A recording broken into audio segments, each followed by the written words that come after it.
आज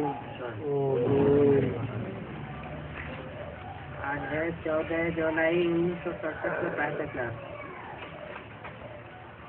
रिकॉर्ड चला है हमारे तीर्थ न्यारे हैं। तीर्थ माना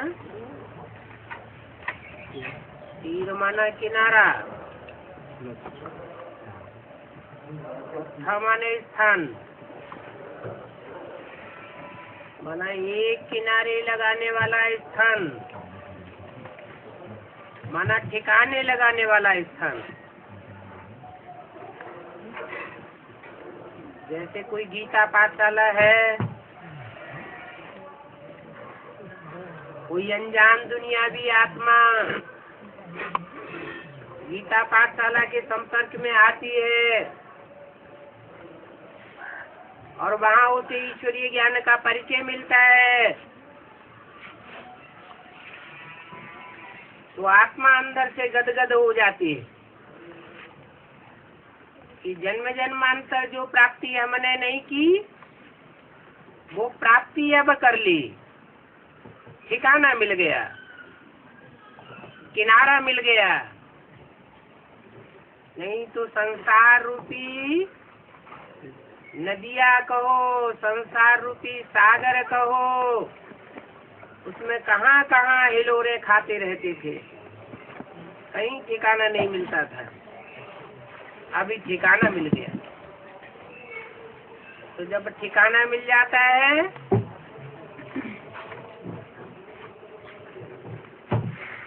तो उस ठिकाने पर रोज आना जाना होता है। तब तक जब तक ठिकाना बताने वाले आखिरी गुरु का ठिकाना नहीं मिल जाता,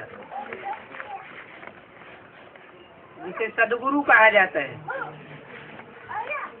और सदगुरु का जब आखिरी ठिकाना मिल गया, सदगुरु का घर मिल गया, तो बुद्धि वहाँ टिक जाती है और बुद्धि की यात्रा शुरू हो जाती है। तो वो हमारा हुआ तीर्थ।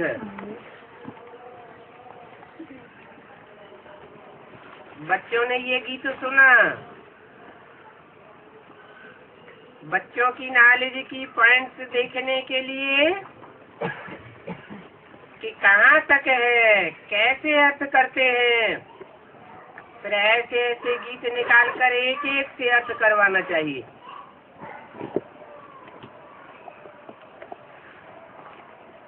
क्योंकि इन गीतों को भी करेक्ट किया जाता है। इनका अर्थ बाप ही बैठ करके समझाते हैं। बच्चों को सिखाने के लिए भी ये काम आते हैं। जो अच्छे अच्छे रिकॉर्ड्स हैं वो सेंटेंस में रख करके फिर उनका अर्थ करवाना चाहिए। तो बाबा ने समझाया है, कई ऐसे ऐसे गीत हैं, अगर फिक्रात में कब बैठे हो तो वो गीत खुशी में ले आते हैं, बहुत मदद करेंगे। ये बहुत काम की चीज है। गीत सुनने से झट स्मृति आ जाएगी, खुशी आ जाएगी। तुम बच्चे जानते हो कि बरोबर हमेशा धरनी के लकी स्टार्स, वो स्टार्स तो आसमान के होते हैं परंतु जड़ होते हैं और जड़ रोशनी देते हैं।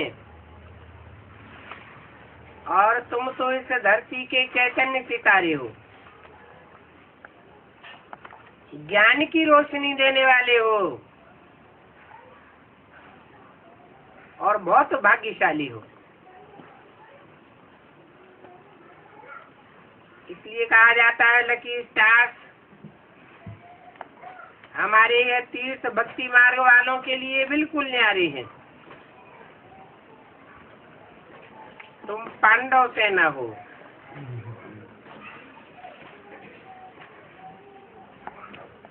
पंडा बाप के बच्चे हो, बाप को फॉलो करने वाले हो। हर एक ग्रुप का अलग पंडा होता है।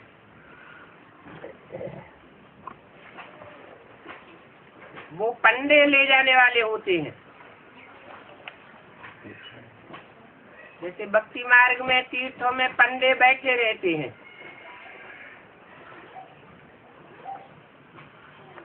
वो अपने अपने ग्रुप को पहचानते हैं।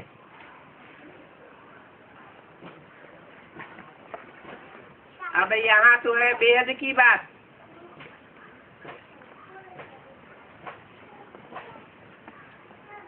जो जो धर्म पिताएं हैं वो सब सुप्रीम बाप से रास्ता सीखने वाले हैं। अपनी अपनी बुद्धि के अनुसार रास्ता सीखते हैं और अपने फॉलोअर्स को रास्ता दिखाते हैं।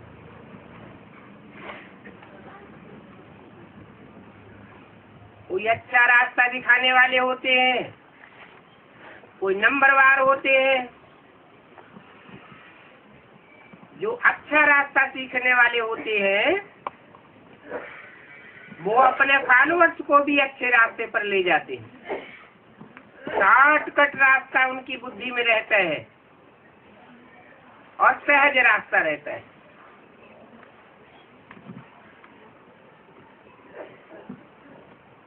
पंडा बाप को, जो सुप्रीम बाप है,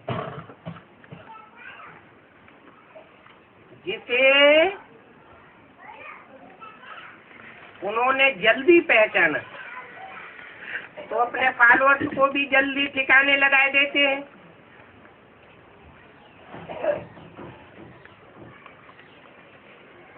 कोई खुद भी ठिकाना नहीं पाते, भटकते रहते हैं और भटक भटक के पहचानते हैं, तो अपने फॉलोअर्स को भी भटकाते रहते हैं। ये सब संगम युग की बातें।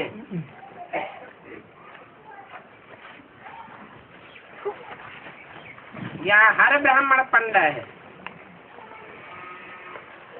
हर ब्राह्मण एक स्टार है। वो तो समझते हैं उन्हें स्टार्स में कोई दुनिया रहती है। वास्तव में उन जड़ स्टार्स में दुनिया नहीं रहती है। ये चैतन्य सितारे हैं जो अपने अपने ग्रुप को रास्ता बताने वाले हैं, अपनी दुनिया बताने वाले हैं।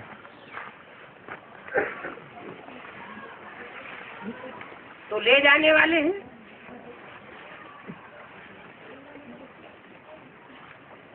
उन पंडों के पास एक बही रहती है, डायरी रहती है। पूछते हैं कि तुम किस कुल के हो? कहाँ की यादगार? ये भी संगम युग की यादगार है। यहाँ भी ब्राह्मणों के 9 कुल होते हैं। 9 धर्मों के आधार पर 9 कुल, 9 कुरियां। तो पूछा जाता है, समझा जाता है, समझाया जाता है, तुम किस कुरी के ब्राह्मण हो? कुरियां भी ऊंचे से ऊंचे होती है। नंबरवार ब्राह्मणों की कुरियां हैं। हर एक अपने कुल वालों को ही लेंगे, दूसरे कुल वाले को नहीं लेंगे। संस्कार मिलने की बात है। कितने पंडे लेकर के जाते हैं? वो होते हैं जिस्मानी पंडे। जिस्मानी तीर्थों का रास्ता दिखाते हैं, और तुम हो रूहानी पंडित। रूहानी बाप के घर का रास्ता बताते हो।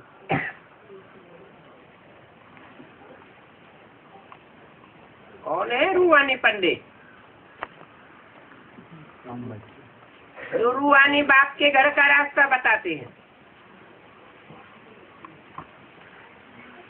जो रूहानियत की तेज में टिके हुए होंगे, वही रूहानी बाप को पहचानेंगे और रूहानी बाप के घर का रास्ता बतावेंगे। खुद दे अभिमान में होंगे तो खुद ही अटक जावेंगे और दूसरों को भी अटकावेंगे, भटकावेंगे। तुम्हारा तो नाम ही है पांडव सेना। किसकी सेना? पंडा बाप की सेना। पांडव किसके पुत्र थे? पांडु के पुत्र थे। पांडु नाम पंडा बाप से लगता है। वो तो एक ही सुप्रीम पंडा है।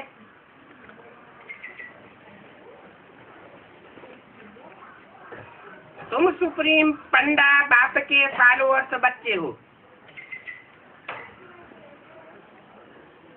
जो और पंडों को फॉलो करते हैं, वो उनके बच्चे हुए। जिसके बच्चे होते हैं उसी को फॉलो करते हैं। इसलिए क्या बोला?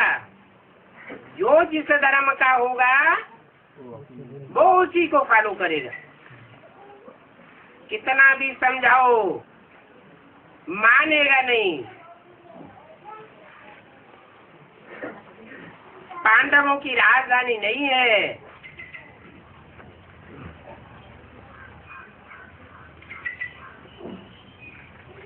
पांडव तो पंडे को कहा जाता है। बाप भी वेद का पंडा है, गाइड को भी पंडा कहेंगे। तो पंडे ले जाते हैं तीर्थों पर।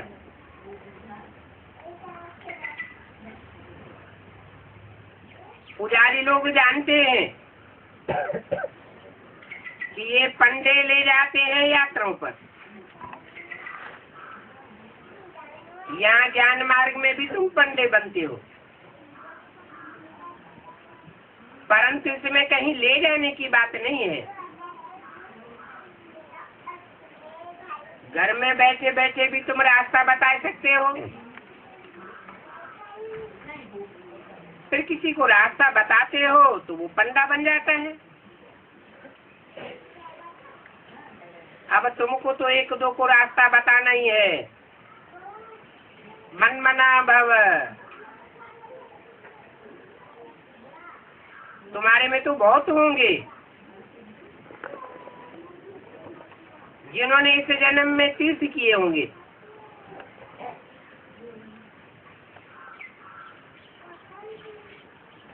बद्रीनाथ, अमरनाथ में कैसे जाना होता है पंडे लोग जानते हैं ना। तुम तो रूहानी पंडे हो। वो तो जिस्मानी यात्राओं पर ले जाते हैं। तो ये बात तुम भूलो मत कि तुम रूहानी पंडे हो और पुरुषोत्तम संगम युगी हो। वो तो कलयुगी पंडे हैं। तुम ब्राह्मणों की एक ही बात बुद्धि में है कि हम मुक्ति धाम ले जाने वाले पंडे हैं। ऐसे नहीं कि स्वर्ग के पंडे कोई अलग है और मुक्ति धाम ले जाने वाले पंडे अलग हैं। नहीं, जो स्वर्ग में ले जाने वाले पंडे हैं वो ही मुक्ति धाम में ले जाते हैं। हाँ, मुक्ति धाम में भी स्टेजेस है। जो पंडे पक्की रूहानी स्टेज में टिकने वाले हैं, पक्की आत्मा बनने वाले हैं, ऑलराउंड पार्ट बजाने वाले हैं, पक्की बीज रूप स्टेज वाले हैं, वो अपने फॉलोअर्स को भी पक्की ऊंची स्टेज में ले जाते हैं। तुमको तो ये निश्चय है कि हम मुक्ति धाम में जाकर के फिर नई दुनिया में आवेंगे।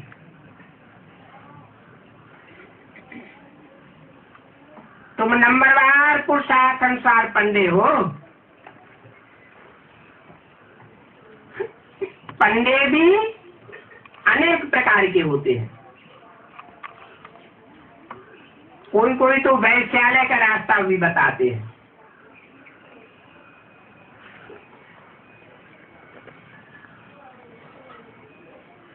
वहां ही फिर वो यात्रा भी है।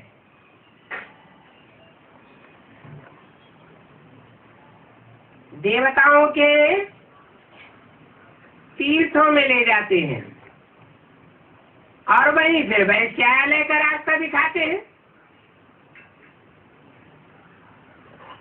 वहां फिर जहन्नुम की यात्रा कराए देते हैं। अब तुम तो जहन्नुम की यात्रा कराने वाले नहीं हो। जहन्नुम है ना, जन्नत और जहन्नुम, स्वर्ग और नरक। तुम तो फर्स्ट क्लास पंडे हो। फर्स्ट क्लास जन्नत की यात्रा कराते हो। सबको पवित्रता का रास्ता बताते हो। तुम सबको पवित्र रहना है। पवित्र रहने वाले की दृष्टि ही बदल जाती है। तुमने प्रतिज्ञा की है कि हम सिवाय एक बात के और कोई को याद नहीं करेंगे। जो ऐसी प्रतिज्ञा करते हैं वो अपने फॉलोअर्स से भी यही प्रतिज्ञा करवाते हैं।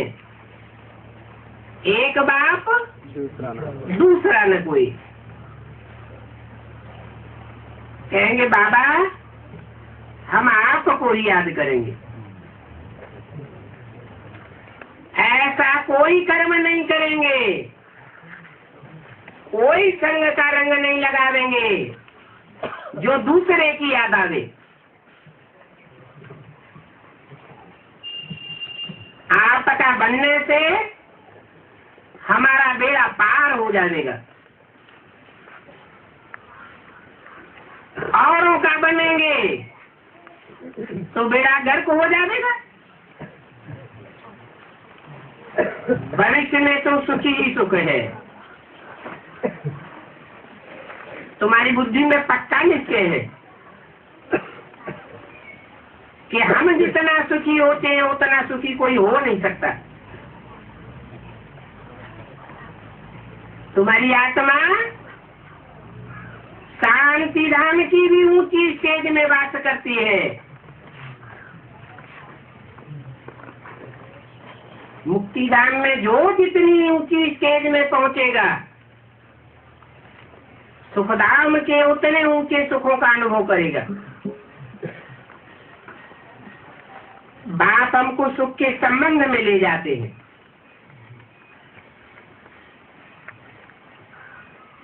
वो गुरु लोग तो दुख के संबंध में ले जाते हैं। संबंध होते हैं ना, सम्मना संपूर्ण, बंध मना बंधन, संपूर्ण बंधन।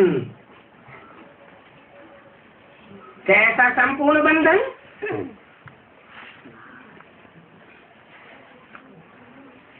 रूहानियत का संपूर्ण बंधन, शरीर होते हुए भी, शरीर की कर्मेंद्रियां होते हुए भी, कर्म करते हुए भी एक बाप से बुद्धि का युग रहता है, तो तुमको अथाह सुख मिलता है। तुम एक में बुद्धि लगाने वाले हो। यहाँ इस दुनिया में तो दुख ही दुख है, क्योंकि दुनिया में दुनियावी लोगों की बेविचारी बुद्धि है, और तुम्हारी तो बेविचारी बुद्धि है। इस दुनिया का सुख काग विष का समान है। तुम पढ़ते ही हो नई दुनिया के लिए, इस दुनिया की प्राप्ति के लिए तो नहीं पढ़ते हो। इस दुनिया की प्राप्ति तो इस रथ के लिए होती है। तुम कोई स्वार्थी नहीं हो जो स्व के रथ के लिए मरने वाले हो। तुम तो परमार्थी हो। जो परमार्थी होते हैं वो रथ का भला नहीं देखते, आत्मा का भला देखते हैं। अपनी आत्मा का भी भला करेंगे, दूसरों की आत्मा का भी भला करेंगे। शरीर का सुख लेने का, इंद्रियों का सुख लेने की बात बुद्धि में आवेगी नहीं।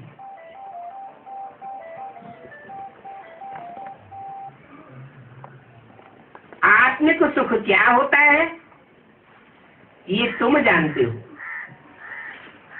तुम्हारा ही गायन है। अतीन्द्रिय सुख पूछना हो तो गोप गोपियों से पूछो। तुम पढ़ते ही हो नई दुनिया के लिए। तुम्हारी पढ़ाई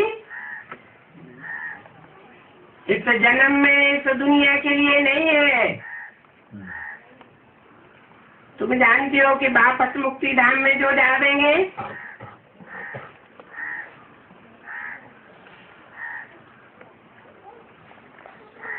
वो तो वहां ही पड़े रहेंगे, और हम तो वापस जीवन मुक्ति धाम में आवेंगे। क्यों? हम जीवन मुक्ति धाम में वापस क्यों आ जाते हैं? वो मुक्ति धाम में क्यों पड़े रहते हैं? कोई कारण होगा। जो यहाँ पुरुषोत्तम संगम युग में ज्ञान लेने के बाद जितने देह अभिमानी बनते हैं, देह के सुख भोगते हैं, उतनी उनको धर्मराज की सजाएं खानी पड़ती हैं। धर्मराज की सजाएं खाने से पद नीचा हो जाता है। परमधाम की ऊंची स्टेज में पहुंच नहीं सकते। तो जो ऊंची स्टेज में नहीं पहुंच सकते मुक्ति धाम में, वो सुखधाम की ऊंची स्टेज में भी पहले पहले नहीं आ सकते। तो तुम जाते हो तुरंत वापस आते हो। वो धर्मराज की सजाएं खाते हैं, जितनी जास्ती सजाएं खाएंगे उतना मुक्ति धाम में पड़े रहना पड़ेगा। वहाँ आत्मा ऐसे होती है जैसे जड़वत, और तुम तो चैतन्य आत्मा हो, सत्ता चित्त आनंद बाप के बच्चे हो। सच्चिदानंद कहा जाता है। जैसा बाप वैसे बच्चे। तुम घर में तो जरूर जावेंगे, यहाँ पर आना है वाया शांति धाम, और आदि ये है दुख धाम। ये यात्रा है याद के बल की।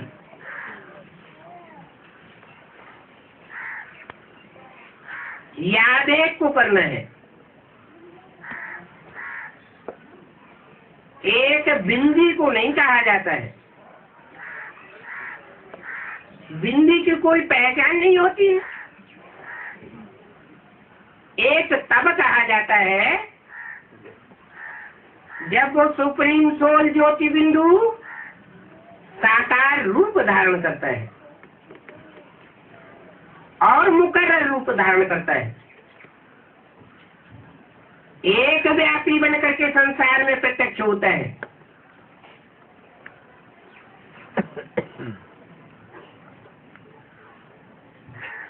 शांति धाम को भी याद करना होता है, ऐसे नहीं कि शांति धाम में रहने वाला बाप ही याद आवे। सुप्रीम सोल बाप जिसमें प्रवेश करते हैं वो रथ भी शांति धाम है। इसलिए लिंग की पूजा होती है। लिंग में ज्योति बिंदु दिखाया जाता है। सोमनाथ के मंदिर में लिंग की यादगार लाल पत्थर लिंगाकार था और उसमें ज्योति बिंदु की यादगार हीरा जड़ा हुआ था। जो हीरा सुप्रीम सोल ज्योति बिंदु की यादगार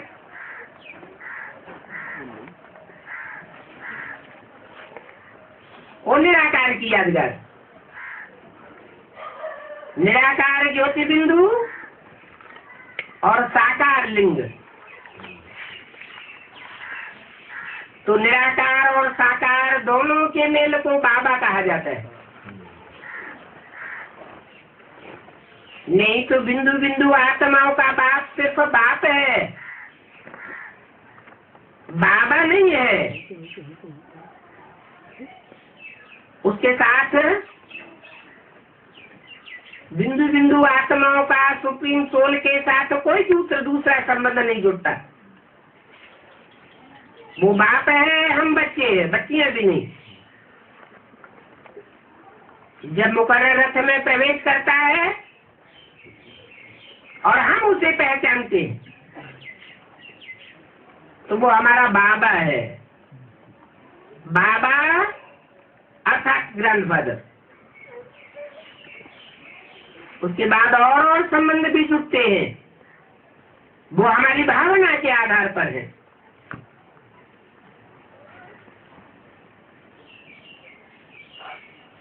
तो तुम बच्चों को बाप को याद करना होता है और बाप के साथ ईमानदारी भी चाहिए।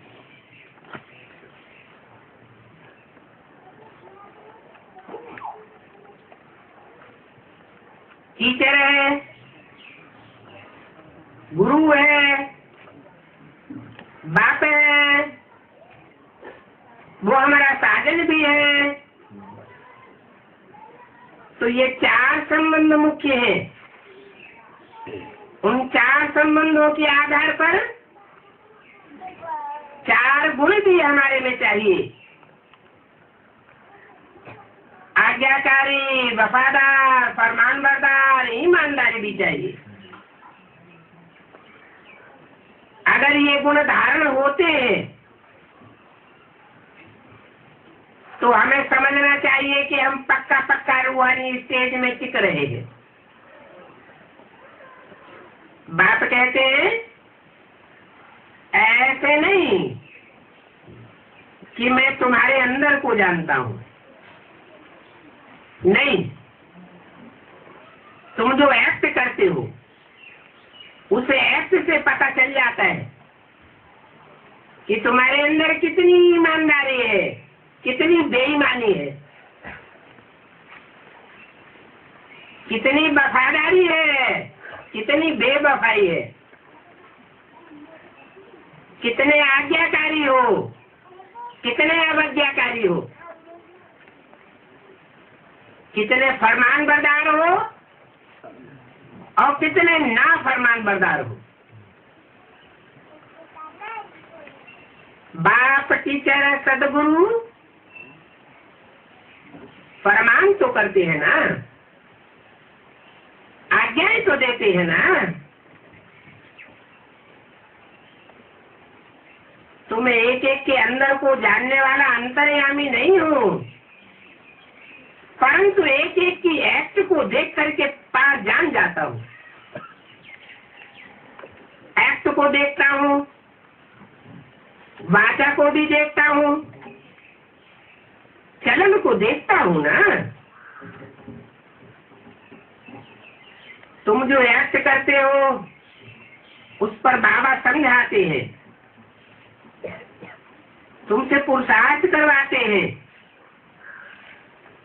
बाकी तुम कोई अवगुण पाप धारण करते हो तो तुमसे पूछा जाता है कि तुमने कोई पाप तो नहीं किया। चांस देते हैं सुधरने का।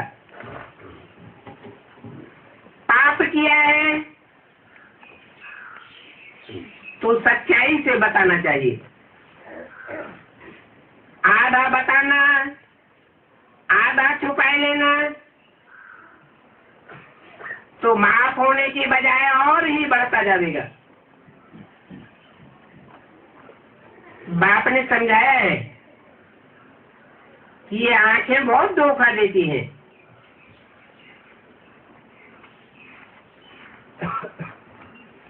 तो आंखों को कंट्रोल में रखना चाहिए।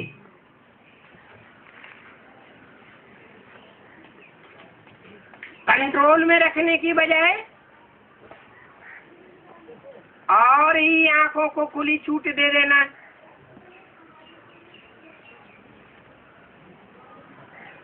कोई न कोई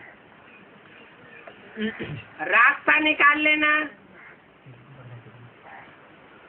और उल्टी चलन चलना, इससे तो पाप और ही बढ़ जाएगा। बताना चाहिए, बाबा आज आंखों ने हमको बहुत धोखा दिया।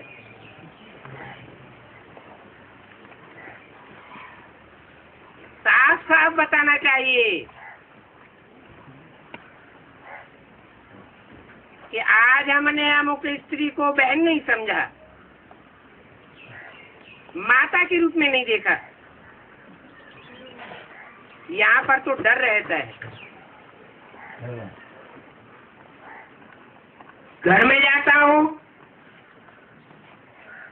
तो मेरी बुद्धि चलायमान हो जाती है।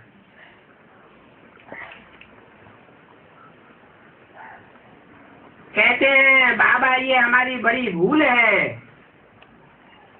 हमको क्षमा करो। बाबा कहते हैं कि क्षमा की तो इसमें कोई बात ही नहीं है, ये दुनिया ही ऐसी है। इस दुनिया में जो रहते हैं उनको संग का रंग तो लगता ही है। तुमको सिखाया गया है कि तुम बुद्धि से बाप के पास रहो, बुद्धि से मुक्तिधाम को याद करो, अपने सुखधाम को याद करो, तो तुम्हारे पर पाप नहीं लगेगा। कोई भी पाप पुण्य तब बनता है जब पाप पुण्य करते समय बुद्धि लिम्पायमान होती है। मन बुद्धि अगर लिम्पायमान न हो तो कोई पाप ही नहीं बनता।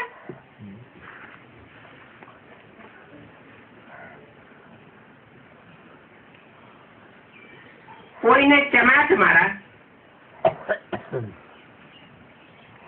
चमाट मार दिया और फिर कहा क्षमा करो।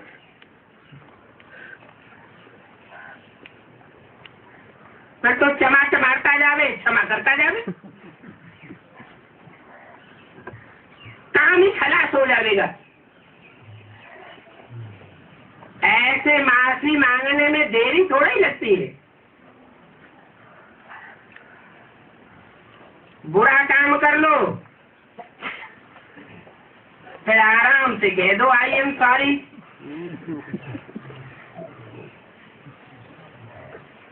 ऐसे थोड़ा ही चल सकता है।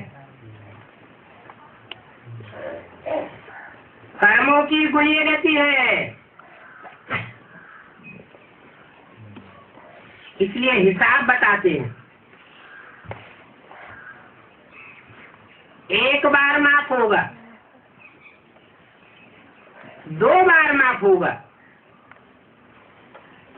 तीसरी बार माफ नहीं होगा। वो भी तब माफ होगा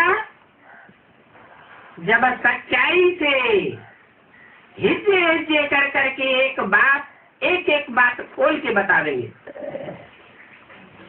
कुछ बात को छुपाया, कुछ बात को बताया, तो पूरा माफ नहीं हो सकता।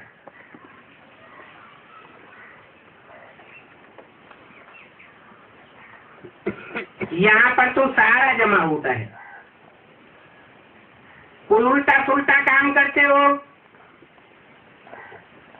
तो उल्टा भी जमा हो जाता है, सुल्टा भी जमा हो जाता है। एक एक पाई का यहाँ हिसाब किताब है, जिसका फिर अच्छा बुरा फल दूसरे जन्म में मिलता है। इसमें क्षमा की बात नहीं है। जो जैसा करते हैं वैसा प्राप्त करते हैं। 14 जुलाई 1967 की वाणी का दूसरा पेज। तो बाबा बार बार समझाते हैं। एक तो कहते हैं काम महाशत्रु है, यही तुमको आदि मध्य अंत दुख देता है।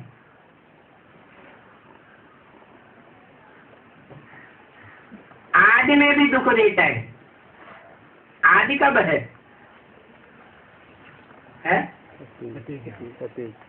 सत्य के आदि में आज वहाँ काम होता है? द्वापर में होता है, मध्य में होता है, आदि में नहीं होता है।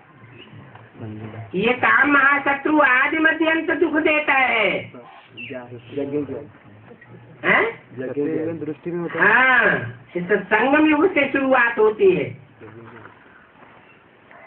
संगम युग में ही फाउंडेशन पड़ जाता है। जैसा फाउंडेशन पड़ जाता है वैसा ही मध्य और अंत चलता है। जैसे दुनिया में बच्चे की पैदाइश रोते हुए होती है, तो पैदा भी रोते हुए हुआ, जिंदगी भी रोते हुए गुजरती है, और अंत भी हिलकोरे खाते हुए जाता है। ऐसा क्यों होता है? क्योंकि आज ही खराब हो गया। आज नष्ट हो गया तो अंत भी नष्ट होता है। अभी ये संगम युग है, ये आदि है कि मध्य है कि अंत है? ये आदि तो अंत है। जैसा फाउंडेशन हम डालेंगे वैसा जन्म जन्मांतर हम प्राप्ति करेंगे। ऐसे नहीं कहते हैं कि क्रोध महाशत्रु है।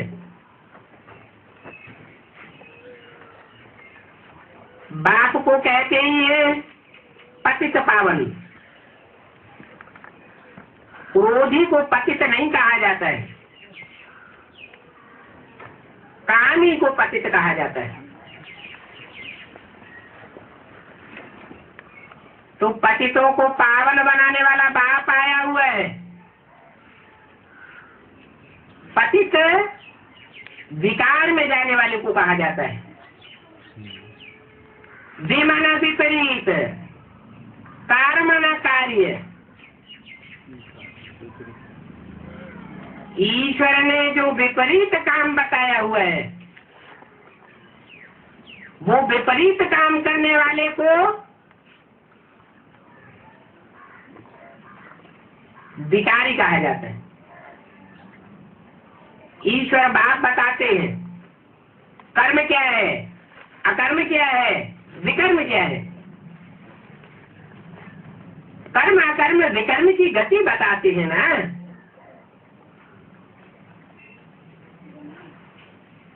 तो जो विकार में जाते हैं, बाप की मत के बरखिलाफ कर्म करते हैं, बाप समझाते रहते हैं। यहाँ से बाहर में जाते हैं तो इतनी परहेज में नहीं रह सकते हैं।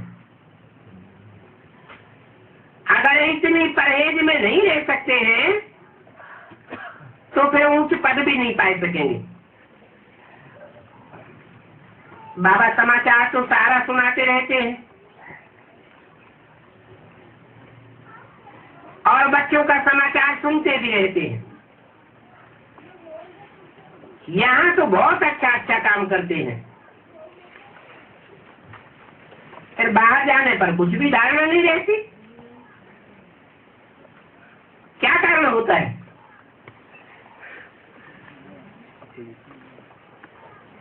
बाहर जाकर के धारणा ही क्यों हो जाते हैं? माया कोई धारणाहीन हो जाते हैं, कोई नहीं भी होते हैं। नंबरवार तो है ना। संग का रंग तो लगता है, लेकिन कुछ अपने पूर्व जन्मों की भी खोट है। पूर्व जन्मों में जो श्रेष्ठ पुरुषार्थी आत्माओं के साथ रहे हैं, जन्म जन्मांतर, वो यहाँ भी श्रेष्ठ पुरुषार्थ करके दिखाते हैं। जिन्होंने भ्रष्ट धर्मों में कन्वर्सन किए हैं, वो यहाँ भी भ्रष्ट कर्म करते हैं और भ्रष्ट धर्मों में कन्वर्ट हो जाते हैं। कुछ भी धारणा नहीं रहती। बाबा पूछते भी हैं, तुम्हारे माँ बाप कहाँ सोते हैं और तुम कहाँ पर सोते हो? बॉम्बे में एक ही छोटे कमरे से देखा कि माँ बाप भी सोए हुए हैं और बच्चे भी वहां सोए हुए हैं। अब भिखारी दुनिया में तो माँ बाप जरूर विकार में जाएंगे, तो बच्चों पर भी इसका बहुत असर पड़ता है। सत्युग में तो ऐसी बातें होती नहीं है। ये तो अभी भारत का ये हाल है। वहां सत्युग में तो बड़े बड़े महलों में रहते हैं, अथाह सुख होता है। तो बाबा बच्चों से भी सब बातें पूछ लेते हैं। बच्चों को बाबा के सामने आकर सारा समाचार तो देना चाहिए। कोई तो झूठ बोलते हैं। विचार करना चाहिए कि हम किसके सामने झूठ बोलते हैं। इनसे तो बिल्कुल ही झूठ नहीं बोलना चाहिए। इनसे इशारा किया, इनसे ब्रह्मा के सामने तो बिल्कुल ही झूठ नहीं बोलना चाहिए। बाबा तो सच्चा बनाने वाला है। बाकी दुनिया में जो कुछ भी सुनते हो वो सब झूठ बोलने वाले हैं। वहां नई दुनिया में तो झूठ होता ही नहीं है। और यहाँ ऐसे झूठ खंड में फिर सत्य का नाम और निशान नहीं है। फर्क तो रहता है ना। बाप कहते हैं ये कांटों का जंगल है, परंतु कांटों के जंगल में रहने वाले अपन को कांटा समझते थोड़ा ही है। बाप कहते हैं काम कटारी चलाना ये सबसे बड़ा कांटा है, इसको भी कोस खाना कहा जाता है। हर जन्म में एक दूसरे को कोस करते विकारी बनाते आए हैं। तभी तो बाप को पुकारते हैं। पुण्यात्माओं की दुनिया में तो कोई पुकारते नहीं है। बाप समझाते हैं अभी जब कि मैं आया हुआ हूँ तुमको ले जाने के लिए, सुखधाम में ले जाता हूँ ना, तो पावन बनना चाहिए ना, तो पावन बनो ना।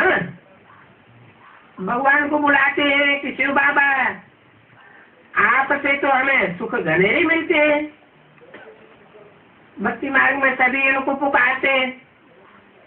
बच्चे जानते हैं बरोबर बाबा सुख दे करके गए थे, वो है ही सुखधाम। सुखधाम में कोई भी प्रकार की बीमारियां आदि नहीं होती। यहाँ तो देखो नित्य नई बीमारियां बढ़ती जाती हैं, हॉस्पिटल बढ़ते जाते हैं, डॉक्टर्स बढ़ते जाते हैं, बीमारियां बढ़ती जाती हैं, दवाएं बढ़ती जाती हैं, जेलें भी बढ़ती जाती हैं। वहां तो ना जेल होगी ना हॉस्पिटल होगी। सत्युग में कोई प्रकार का दुख का नाम निशान नहीं होता है। क्यों नहीं होता है?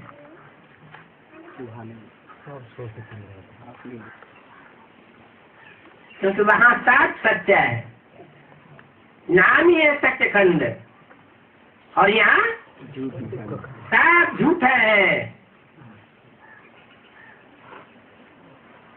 झूठा माने बेविचारी, सच्चा माना अव्यभिचारी। त्रेता में दो कलाएं कम हो जाती हैं, तो थोड़ा कम सुख होता है, फिर भी वहां हेवन कहा जाता है। बाप कहते हैं तुम बच्चों को अर्थात इंद्रिय सुख रहना चाहिए। क्या? त्रेता के सुख से सतयुग का ऊंचा सुख, और सतयुग से भी ऊंचा सुख कहाँ होता है? स्वयं संगम युग में अथाह सुख है। क्यों? त्रेता से भी ऊंचा सतयुग में क्यों, और सतयुग से भी ऊंचा संगम युग में क्यों? अथाह अतीन्द्रिय सुख इसलिए होता है कि तुमको इंद्रियों के सुखों से पार ले जाते हैं। तुम देह भान से बिल्कुल पार जाते हो। पढ़ाने वाले को भी याद करना है। भगवान हमारा टीचर है, टीचर को तो सभी बच्चे याद करते हैं। तो यहाँ बाप के सन्मुख रहने वाले बच्चों के लिए तो बहुत सहज है। कठिन किसके लिए हो जाता है?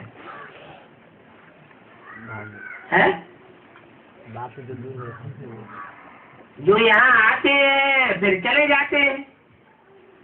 4-6 दिन के लिए आए और फिर बाहर की दुनिया में जाते हैं। बार बार आना, बार बार जाना, तो बाहर की दुनिया में जाकर के बाहर की दुनिया का संग करने लग जाता है। इसलिए कठिन हो जाता है, कुसंग का रंग लग जाता है। इसलिए बोला कि यहाँ बाप के पास रहने वाले बच्चों के लिए बहुत सहज है। और जब सहज होता है तो रिजल्ट क्या होता है? सहज होने से निरंतर याद हो जाती है। यहाँ पर कोई बंधन नहीं है। बाहर की दुनिया में जाने से तो अनेक प्रकार के बंधन होते हैं। यहाँ पर तो तुम बच्चे बिल्कुल निर्बंधन हो। शुरू में जब बच्ची बनी थी तब भी निर्बंधन हो गए थे। अभी तो होना वफुरना सब सिर्फ सर्विस का है। सर्विस को कैसे बढ़ा दे, इस पर बाबा बहुत समझाते रहते हैं। बाबा के पास आते हैं तो 1 मास 1.5 मास तक बहुत उमंग में रहते हैं। फिर देखा जाता है कि धीरे धीरे ठंडास आ जाती है, ठंडे पड़ जाते हैं, फिर सेंटर पर आते ही नहीं। अच्छा, फिर क्या करना चाहिए? लिख करके भी पूछ सकते हो, अरे तुम रेगुलर आते थे फिर क्यों नहीं आए, क्या बात हो गई? हम समझते हैं शायद माया ने आप पर वार किया है, या कोई के संग के रंग में आ गए हो, या तो कोई विकर्म कर लिया है, गिर पड़े हो। तो फिर उनको उठाना चाहिए, फिर से पुरुषार्थ करना चाहिए। दिल में होता है, तुम चिट्ठी उनको लिख सकते हो। बहुतों को फिर लज्जा आती है तो फिर आते ही नहीं है, हाँ हो जाते हैं। यहाँ से भी होकर के जाते हैं, फिर समाचार आता है कि घर में बैठ गए। पूछा जाता है तो कहते हैं मेरी दिल हट गई। कोई तो पत्र भी लिखते हैं कि आपका ज्ञान तो बहुत अच्छा है परंतु हम पवित्र नहीं रह सकते, पवित्र नहीं रह सकते इसलिए हमने छोड़ दिया। स्वीकार करते हैं कि मेरे में इतनी ताकत नहीं है। अरे ताकत देने वाला तो बाप आया हुआ है ना, गैंड भी है, निर्बल केवल राम। फिर वो साफ लिख देते हैं। तो देखो विकार कैसे गिरा देता है। यहाँ हाथ भी उठाते हैं कि हम सूर्यवंशी नर से नारायण बनेंगे, हम चंद्रवंशी नहीं बनेंगे। इस्लामी बौद्ध वंशी बनने की तो बात ही नहीं। ये नॉलेज ही कौन सी है? नर से नारायण बनने की, नारी से लक्ष्मी बनने की नॉलेज है। बाबा कहते हैं गुड़ जाने गुड़ की गोचरी जाने। क्या और कोई जान नहीं सकता कि कौन कौन सूर्यवंशी नर से नारायण बनने वाले हैं। ये साकार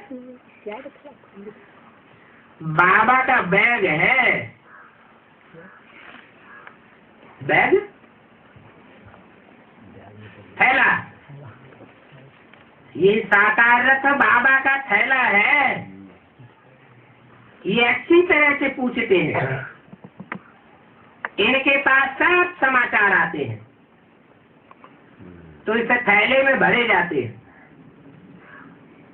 क्या ये कोई अंतर्यामी नहीं है, बाहर के साधनों से जानते हैं। वो बाबा शिव बाबा तो कहते हैं कि मैं पढ़ाने आता हूँ, जो पढ़ेंगे लिखेंगे वो नवाब बनेंगे। तो बाप कहते हैं अपनी दृष्टि को बहुत बदलना है। दृष्टि अगर बदल जाए तो फिर वृत्ति भी बदल जाएगी, फिर तो कोई खामी रहनी नहीं होती है। कदम कदम पर खबरदारी चाहिए।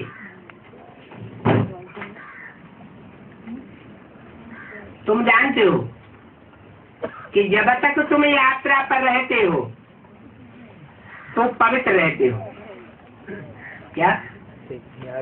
जिन दिनों याद की यात्रा अच्छी होती है तो पवित्रता की धारणा भी अच्छी होती है। 14 जुलाई सन 67 की वाणी का तीसरा पेज। कोई तो यात्रा पर भी ऐसे शौकीन जाते हैं जो शराब भी अपने साथ ले जाते हैं। भक्ति मार्ग का मिसाल दिया। वो कौन से धर्म के होते होंगे? वो है हद की शराब और यहाँ है बेहद की शराब। यहाँ कौन सी यात्रा है? याद की रूहानी यात्रा तो है, लेकिन यहाँ भी ऐसे ऐसे शराबी होते हैं। बाप को जानने पहचानने के बाद भी शराब पिए बगैर रह नहीं सकते, छुपा करके रख लेते हैं। परंतु छुपता तो नहीं है।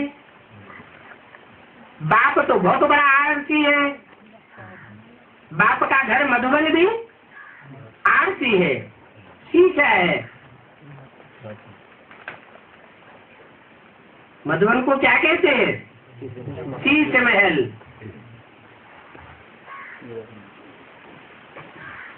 तो बताओ, तीर्थ स्थान पर ऐसे ऐसे काम करेंगे तो वो तीर्थ क्या काम का रह जाएगा? लड़ाई वाले होते हैं, वो भी बहुत शराब पीते हैं। शराब पी करके जा करके एरोप्लेन सहित जा करके गिरते हैं। लड़ाई में शराब बहुत काम आती है। शराब पीने वाले शराब पी करके जैसे बादशाह बन जाते हैं। एक तरफ दीवाने निकालते हैं, एक तरफ शराब पी करके बहुत नशे में चढ़ जाते हैं। इतना नशे में चढ़ जाते हैं कि उनको अपना दीवानापन भूल जाता है। अभी तुमको मिलता है ज्ञानामृत, बाकी याद की इसमें मुख्य बात है, जिससे तुम 21 जन्म के लिए एवर हेल्दी एवर वेल्दी बनते हो। बाबा ने कहा था कि ये भी लिख दो कि 21 जन्म के लिए एवर हेल्दी एवर वेल्दी कैसे बन सकते हैं, सो आकर के समझो। भारतवासी जानते हैं, बरोबर भारत की बड़ी आय थी। कितनी आय होगी? है? भारत जरा जमीन की आय होती है क्या? है? कितनी आय थी? 150 वर्ष आय थी भारतवासियों की। स्वर्ग में कब कोई बीमार नहीं होते थे। वहाँ देवी देवताओं के 150 वर्ष आय होती है और 16 कला संपूर्ण होते। कहते भला ये कैसे हो सकता है? बोलो, यहाँ पर तो 5 विकार होते हैं, इसलिए आयु थोड़ी रह जाती है, क्योंकि शक्ति बहुत क्षीण करते हैं। और वहाँ तो 5 विकार होते ही नहीं, तो शक्ति क्षीण होने की बात ही नहीं। वहाँ भी अगर ये 5 विकार हो तो फिर राम राज्य किसको कहेंगे? तो वही बेचारी रावण राज्य हो जाएगा। देवताएं जब वाम मार्ग में जाते हैं, वो वाम मार्ग में जाने के भी चित्र तुमने देखे हैं।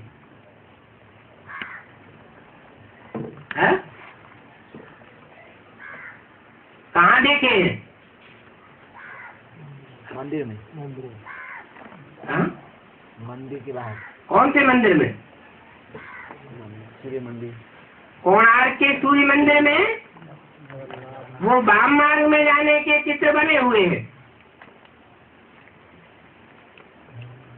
बहुत गंदे चित्र होते हैं।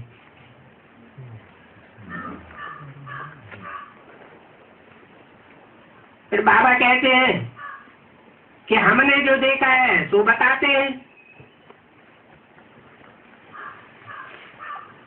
कौन से बाबा कहते? ये साकार बाबा कहते हैं हमने जो देखा तो हम बताते हैं। शिव बाबा कहते हैं मैं तो सिर्फ नॉलेज देता हूँ, मैंने देखा कुछ भी नहीं है। मुझे तो तीनों कालों की नॉलेज है, बाकी इसने जो देखा है वो सुनाते हैं। वो ज्ञान की बातें और ये अपने अनुभव की बातें सुनाते रहते हैं। कौन है? शिव बाबा ज्ञान की बातें सुनाते हैं और ये हमारा ब्रह्मा अपने अनुभव की बातें सुनाते हैं। दो है ना, ये भी अपना बताते रहते हैं।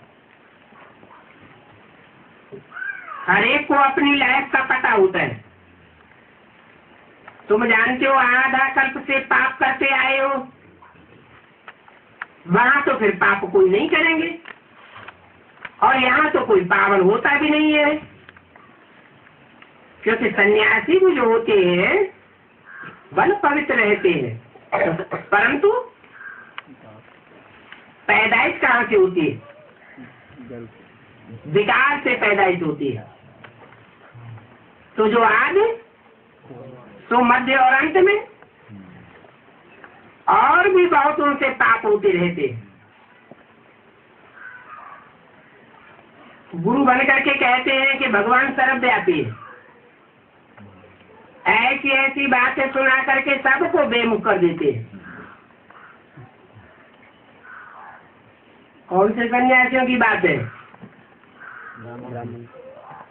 बाहरी दुनिया के सिर्फ सन्यासियों की बात नहीं है, अंदर के सन्यासी भी जो है बेअद की दुनिया के, ब्राह्मणों की दुनिया के, वो भी यही साबित करते हैं कि भगवान सर्वव्यापी है। कर्म ऐसे करते हैं, एक व्यापी को छुपाए देंगे। जब एक व्यापी को छुपाए देंगे तो रिजल्ट क्या निकलेगा? सर्वव्यापी साबित करेंगे। बड़े बड़े पोस्टर छपा करके सर्वव्यापी साबित करते हैं, सबको बेमुख कर देते हैं। कितना बड़ा पाप है। इसलिए उनका नाम क्या रखा जाता है? उनका नाम रखा जाता है हिरण्याकश्यप। क्या? हिरण्य। हिरण्य माने सोने जैसी, काश्य, तेज वाली, पा माने पीने वाले, अच्छी आत्माओं को उनका अच्छापन अपने जीवन में सुख चैन में लगाते हैं और उनको भ्रष्ट कर देते हैं। खुद का फायदा और दूसरों का नुकसान कर देते हैं। ये सब बातें अभी की है, कभी की? संगम की ब्राह्मणों की दुनिया की है, ऐसे भी नहीं बेसिक नॉलेज की है। क्या एडवांस नॉलेज की भी यही बातें हैं। ओम शांति। ओम।